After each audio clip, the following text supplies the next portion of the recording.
이제 제가 이렇게 팔로워 되어 있는 사주 관련해서 이렇게 그림 그리시는 분이 스레드라는, 그러니까 X 트위터에 이제 지금 후속이죠. X라는 그거하고 비슷하게 페이스북에서 만들어서 올리는 스레드라는 데다 이제 글 올린 것 중에 하나가 좀 저희 업계에서 좀 이슈가 됐는데, 자, 사주 명리학이 과학이다 아니다 이거 가지고 엄청 싸우더라고요.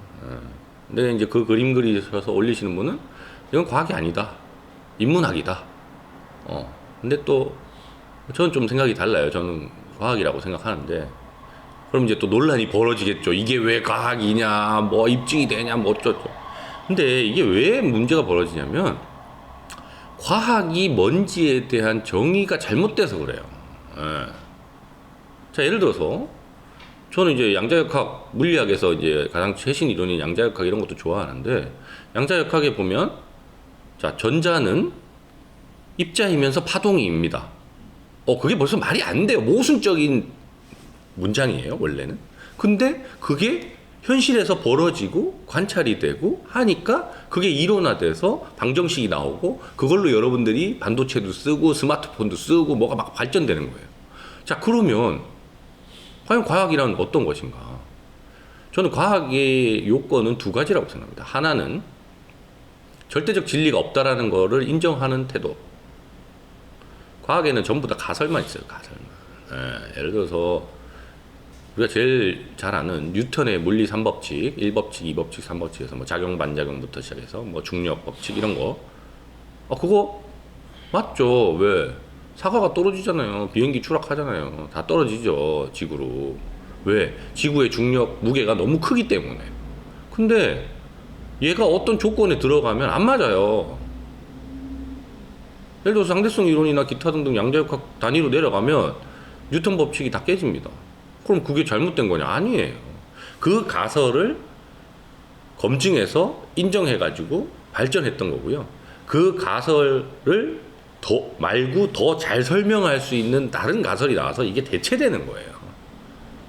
그럼 지금 가설이 정확하냐? 그것도 아니에요. 과학자분들한테 다 물어보면 이것도 우리가 더 많은, 더 세밀한 관찰 또는 여러 가지 현상들에 대한 인식이 높아지면 또 바뀔 수 있습니다. 그걸 인정하는 태도가 과학인 거예요.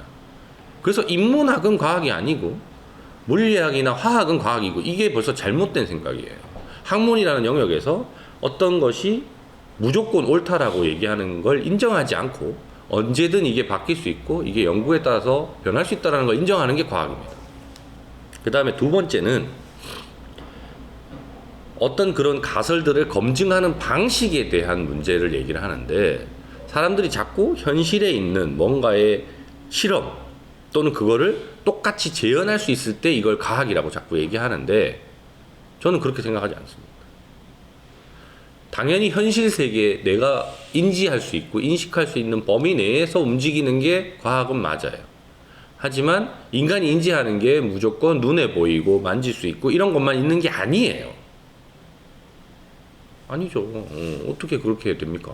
예를 들어 내가 지금 여기 서울에 앉아 있지만 저기 멀리 떨어져 있는 반대쪽에 있는 브라질에 있는 사람들이 뭘 하고 있는지 나는 모르지만 그 사람들 존재하고 있어요. 그런 걸 갖다 어떻게 설명하실 건데? 그건 설명이 안 돼요. 그래서 그런 인문학적 또는 우리가 뭐랄까 이게 생각, 뭐 철학 이런 거 관련해서 하는 것도 다 일종의 과학의 범주에 들어가야 된다고 저는 생각을 합니다. 근데 이제 이런 거를 좀 쉽게 써놓은 책이 있어요. 근데 사람들이 잘 안 봐요. 어떤 책이냐면 돌아가신 분인데 토마스 쿤의 과학혁명의 구조란 책이 있어요. 아주 유명한 책입니다. 이분이 이제 뭐 하버드대 저기 나와가지고 교수하시던 분인데, 우리가 과학이 어떻게 발전했고 여기 과학혁명이라고 하는 것 자체가 과학이 어떤 식으로 발전을 했고 그 과학이란 어떤 거고 그게 옛날부터 어떤 식으로 이렇게 됐는지에 대해서 되게 잘 설명을 해 놓으신 거예요. 그 과학 철학사 공부 같은 거 하시면 제일 먼저 있는 책인데 안 읽고 자꾸 뭘 얘기를 해. 저는 답답한 게 그런 거예요. 안 읽고 자꾸 얘기한다. 왜? 그냥 자기가 어디서 주워 들은 거 그냥 그런 거 가지고 그냥 막 우겨요. 그냥 주장하고. 좀 제발 우리 뭔가 이렇게 토론하고, 저도 이제 독서 토론 좋아해서 막 이렇게 갈 때 항상 좀 여러 가지 얘기하는 것 중에 1번이 뭐냐면 다른 사람과 내가 어떤 주제를 가지고 토론을 하고 의견을 교환하고 뭔가를 하고 싶으면 거기에 핵심되는 여러 가지 단어들이 있어요. 그 다음에 내용들이 있는데 그걸 서로 맞춰서 공유하고 정의해 놓은 다음에 시작해야 돼요. 예를 들어서 행복이란 무엇인가 서로 토론하는데 이 사람이 생각하는 행복과 내가 생각하는 행복이 달라요. 저 사람은 잠자는 게 행복하고 나는 먹는 게 행복하면 둘이 아무리 토론해봐야 행복이 뭔지 결론이 안 나요. 그러면 추상적인 내용임에도 불구하고 그것에 대해서 일정 부분의 정리 그리고 현실에서 어떻게 반영되는지에 대한 정리를 하고 토론을 해야 되는데 지금 예를 들어서 뭐 사주명리학이 과학이다 아니다 이 얘기하는데 첫 번째는 뭐 그런 업계에 종사하는 분이니까 뭐 사주명리학은 알겠죠 대충 뭐 이론도 알고 근데 그 사람들은 이 책 안 봐요 과학혁명의 구조 이런 책 안 봐놓으니까 과학에 대해서 뭐 서로 생각이 다른 거예요. 어떤 사람은 무조건 뭐 물리학 화학 이게 과학이라고 생각하고 저 같은 사람은 아니에요. 그럼 토론이 안 돼요. 그래서 당연히 또 뭐 이런 거 올리면 또 분란이 일어날 건 압니다만은 저는 개인적으로 이 명리학은 과학이라고 생각을 합니다.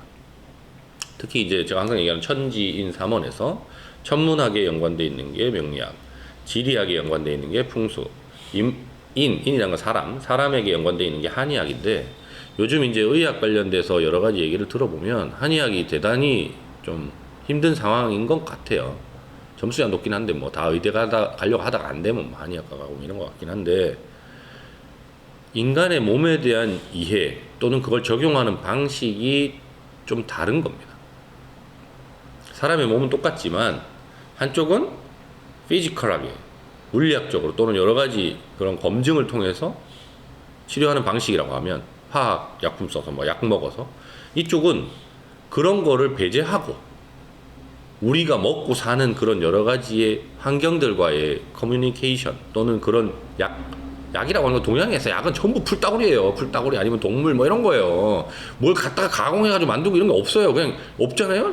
현실에 없는 건 약재로 쓸 수 없는 거예요. 그런 것처럼 그런 걸로 어떻게 내 몸을 보완해서 보충해서 그러한 걸 해결할까라는 관점이 다른 건데 이걸 똑같은 잣대를 넣어놓고 니네가 잘못됐어. 니네가 돼. 이거 잘못된 방식이고요. 또 하나 제가 이제 뭐 그 의료계 리스하면서 뭐 한의사들도 만나고 뭐 의사도 좀 만나보면서 이렇게 얘기해보면 자 내시경 장비나 초음파 장비를 갖다가 한의사들이 쓰면 안 되는 이유가 뭐죠? 난 그것도 잘 모르겠어요. 왜? 그 사람들이 이 사람의 뭐 체질이 됐든 뭐가 됐든 파악하는데 꼭 진맥만 하라는 법이 어디 있습니까? 더 좋은 사람의 몸을 판단할 수 있는 기술이 있고 기계가 있으면 써야죠. 그리고 그걸 적용하는 다양한 방식을 가지고 나한테 맞는 걸 쓰면 되는 건데 무조건 우리가 맞고 니네 틀렸으니까 니네는 하면 안 돼. 니네는 뭐 그거 쓰면 안 돼. 그런 게 어딨어요. 그 의료기 파는 사람들도 다 쓰는데 왜 그 사람들 쓰면 안 되는 게 어딨어. 그게 잘못된 거예요. 그러니까 그런 방식으로 자꾸 접근을 하게 되면 다양하게 우리가 활용할 수 있는 여러 지식들 또는 다양하게 활용할 수 있는 여러 가지를 통해서 우리의 삶의 질이나 행복을 높일 수 있는데 그걸 스스로 제한하는 결과가 나옵니다. 그래서 좀 그런 건 배제하면 좋겠어요. 그래서 제가 자꾸 독서를 강조하는 이유는 딴 게 아닙니다. 다양한 간접 경험을 하지 않으면 직접 경험에는 한계가 있어요. 내 시간에 한계가 있기 때문에. 그런 다양한 경험을 하고 간접 경험을 하고 그걸 내가 생각해 보지 않으면 나의 생각의 폭, 사고의 폭이 넓어지지 않아요. 그러면 당연히 고집이 생기고 편견이 생기고 아집이 생겨서 더 즐겁고 행복하게 살 수 있는 기회를 내가 스스로 좁혀놓는 그런 문제가 벌어집니다. 그래서 안 되면 만화책이라도 좀 보세요, 제발. 안 그래도 얼마 전에 기사 난 거 보니까 이 책 보시는 게 소득하고 연관이 있어요. 우리나라 성인 중에 1년에 책 한 권도 안 읽는 비율이 몇 프로일 것 같습니까? 54%예요, 54%. 근데 소득 수준으로 딱 나왔더니 한 달에 500만 원 이상 버는 사람들이 1년에 책도 한 권도 안 보는 사람의 비율은 500만 원 이상 버는데 책 한 권도 안 보는 사람의 비율은 20%가 조금 넘어요. 근데 200만 원, 월에 200만 원 이하로 버는 사람들이 1년에 책 한 권도 안 읽는 비율은 85%가 넘어요. 책 읽으셔야 돈 많이 버실 수 있습니다. 이런 얘기하면 또 잘 안 보겠지만 그 다음에 경상도 전라도 얘기도 하나.